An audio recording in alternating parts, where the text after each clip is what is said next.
I believe you need to be as comfortable as possible when you're sitting down to game, create content, work, etc. And by getting an Ewin Racing gaming chair, it will improve your experience. I've used their chairs for years and I can vouch.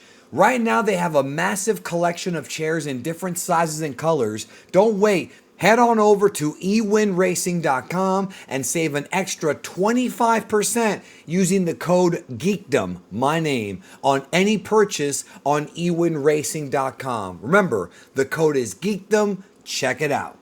Surprisingly, these came out a day early. Draft pages for Dragon Ball Super Manga Chapter 91, which begins the Dragon Ball Super superhero movie adaptation portion of the story. We're past the prequel now.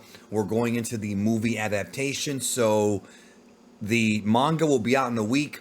Let's go ahead and break it down. If you don't want to be spoiled on anything, obviously don't click the video. Some of you already did. It's just, last warning for you guys.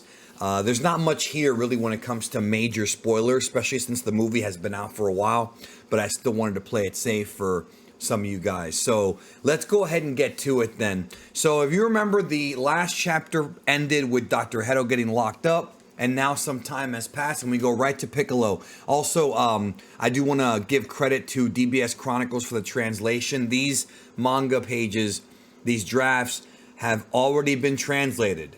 So that is good. That is good news here. And we have Piccolo. It opens up with Piccolo picking up Pan from school. Now, if you remember, a scene like this does happen in the movie, but this has been moved to before the Magenta Dr. Hedo scene. So this is presumably a different scene. Well, it actually is a different scene. We're going to get to more in a minute. So this is not really contradictory to the film. It's just another day. I think what they're doing here is they're showing us an earlier scene of Piccolo and Pan's training, which of course that's early in the film. So here we have Piccolo and Pan. Piccolo went to pick her up. There's Pan's teacher with the big afro from the film. And she's not sure where Mom and Pop are at. Gohan and Videl both said they had things to do. It's so shameful, such irresponsible parents to their priorities, their own lives over picking up their own children. That's what Piccolo says, even though that's not necessarily 100% true there. But I understand why he would say that. I find it interesting how Piccolo's giving parenting tips and parenting advice when Piccolo did sick Gohan out into the jungles by himself. But that was a different Piccolo. He was a lot younger. But that dialogue just makes me laugh only because it's Piccolo, of all people, saying that. So Piccolo asks about visiting his place again. She wants to go. She's excited. Pan's happy to see her. And Piccolo's basically saying it'll be a while before they come back. So they're kind of establishing, Piccolo and Pan's kind of relationship early here. Not much shocking there or different. Moving on to the next panel. It is, or the next page. It is at Piccolo's house, just like in the film. We have Pan training with Piccolo. She says Goten-kun and Trunks-kun are transforming into superheroes, and they're doing such a thing. Come to think of it, there was a time when Gohan was doing that too. He's talking about, of course, Great Saiyaman. What's with that Saiyaman thing? Oh no, that's right. He's asking her. I'm sorry, I'm reading it. I read it wrong there. And then she says, "Here to clean up the world, I'm Saiyaman." So I was reading it left to right, not right to left. Remember, manga's right to left. I got mixed up on that for just a minute. So Pan, I've been reading manga for years, and this still happens to me from time to time. So Pan's doing the Saiyaman thing. So she's basically now telling Piccolo about the Saiyaman X1, Saiyaman X2 thing. So this is kind of done to bridge the prequel arc with the stuff from the movie. Not anything too important. Piccolo says, "I can never understand how these Saiyans think." She says, "But you know what? Neither of them studied at all, so they stopped being superheroes. Especially my grandma got so mad."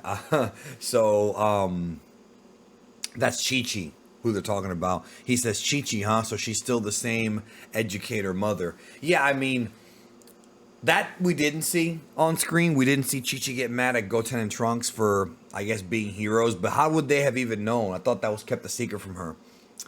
She says she wants to be a superhero too, which again, it's a bit more context from the film. And then Piccolo says, hey, don't go too far away. There's a cliff ahead. And here we have a frog. Now, a lot of people seem to think that this is the Ginyu frog. I'm not really sure on that for a couple reasons. One, it's just a frog. And it doesn't look like the frog that was the Ginyu frog. Exactly. There's some similarities, but there are some differences. I think the Ginyu frog had like an antenna, and it was a Namekian frog. And secondly, people are probably going to bring up the Dragon Ball Super anime and what happened with Tagoma and Ginyu switching bodies. That was only in the anime version of the events. That didn't happen in the movie Resurrection F or the manga. And because of that, that tells me that in the manga verse or whatever, the manga continuity, Captain Ginyu's probably still a frog. You know what I mean? That's what that tells me. So I wouldn't overthink it. I think some Dragon Ball fans are looking for more connections than there actually are there. If it is the Ginyu frog, it's not like stupid or anything. I don't really care either way, but I think that that's a connection that's not really meant to be there. So Pan falls off a cliff. Piccolo's freaking out over it, but she grabs onto this to that ledge, and there she grabs onto the frog as well. You scared the hell out of me. You sure got some guts, Pan. Of course, establishing the bravery of the girl at a young age. If you want to become a superhero so badly, how about I train you then? So this is where the Piccolo Pan training stuff is going to begin. And then she's like, really?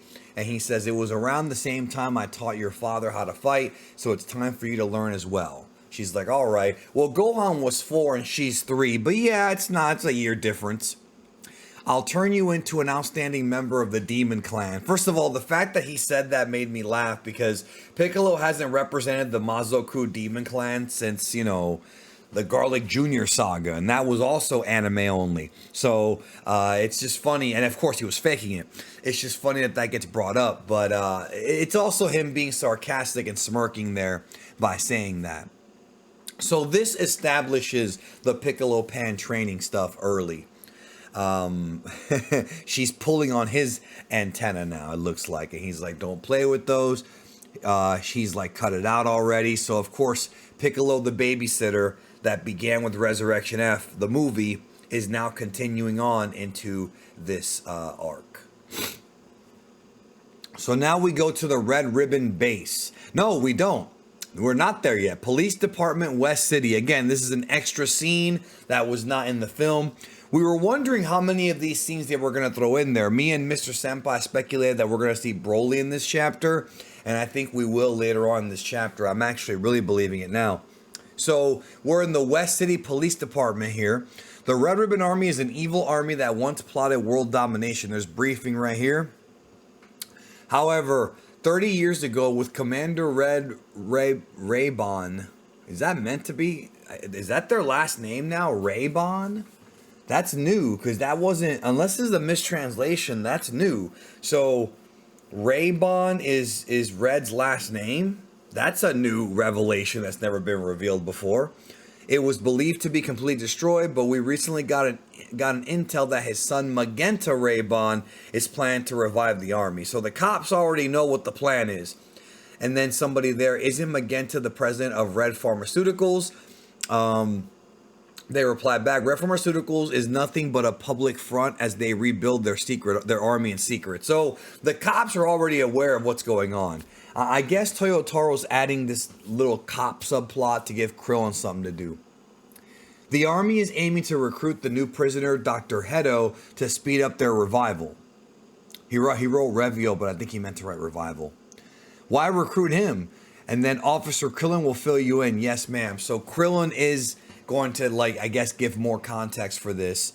It makes me wonder if they're going to be adding a subplot where Krillin is going to, be investigating the Red Ribbon Army in secret, sort of like being like a spy, kind of like what Piccolo did in the movie, but not spying directly in their base, more so trying to gather information while the events of the film take place. I do wonder if we're going to actually see the construction of Gamma 1 and 2 at any point here, since they're adding scenes. Krillin goes on to say, Hedo is the grandson of the genius researcher Dr. Jiro in the dub. He was a part of Red Ribbon Army who contributed to his android research, who contributed his android research to them. So they got, in the background there, you've got the family trees, like what we saw in the movie. Hedo's father was Garo's late wife's younger son. When Hedo was in elementary school, he lost both his parents in an accident while Hedo was still a child. He used his inheritance to live on his own. He was brilliant enough to get a doctorate at the age of 14. However, his personality prevented him from fitting in at any laboratory, so it seems he used his scant remaining inheritance to continue his research on his own. So it sounds like what's going on is the scene in the movie where Carmine is explaining about who Dr. Hedo is to Magenta. It looks like that may have been moved over to this scene. Toyotaro taking creative liberties to move the story around. This is why, we'll see exactly how it plays out, but this is why I always have said that the manga, the anime, and the movies are three different versions of the same events, just told differently. Three different continuities. But why does the Red Ribbon Army want to recruit Hedos, was somebody asked. And then this police person says, Hedo has Garo's important research data stored in his mind. If they get their hands on that data, we're doomed. Am I right, Officer Krillin? Yes. We must stop them at all costs. We can't let Hedo or the data get into their hands. Hedo will be out in 3 months. So this is still before Hedo and Magenta meet. The Red Ribbon Army will surely contact him at the right moment, and we must not give them a chance. We must find their base and put an end to their ambition. Roger that. So again, extra scenes. It looks like Toyotaro will be cutting in between several different parts of the story here. And then we fast forward to Red Pharmaceuticals. Here is the base. It's Carmine and Magenta. This is the opening scene of the Dragon Ball superhero film. Not with the Red Ribbon recap, but the scene of Carmine and Magenta talking. This is it in the manga form. But instead, the Hedo stuff appears to have been moved to Krillin. I'm not sure why that choice was made other than to be different. He says, what's up, Carmine? Did you find out about this Dr. Hedo or whatever? So it's all happening at once. Carmine then goes on to say, I found out that he's currently in prison, sir. What? That means our plans are going to be delayed. Do we really need Hedo's help to rebuild the army? He's like, yes, sir. But don't worry, sir. He'll be out in 3 months and we should have him then. He goes, oh, I see. You better not screw it up then. I will fulfill the dream of world domination that my father could not achieve. And that is, of course, Magenta. And that is the end of the draft pages. So there you go, man. We're starting off the superhero movie adaptation a bit different, but lots of cutting back and forth. Lots of Toyotaro trying to connect things to the stuff he had written before. I don't have a problem with it yet, but we'll see where it goes. That's it, y'all. Take care. More manga spoilers later this week. I'll see y'all when those drop. Have a good one. Talk to you then.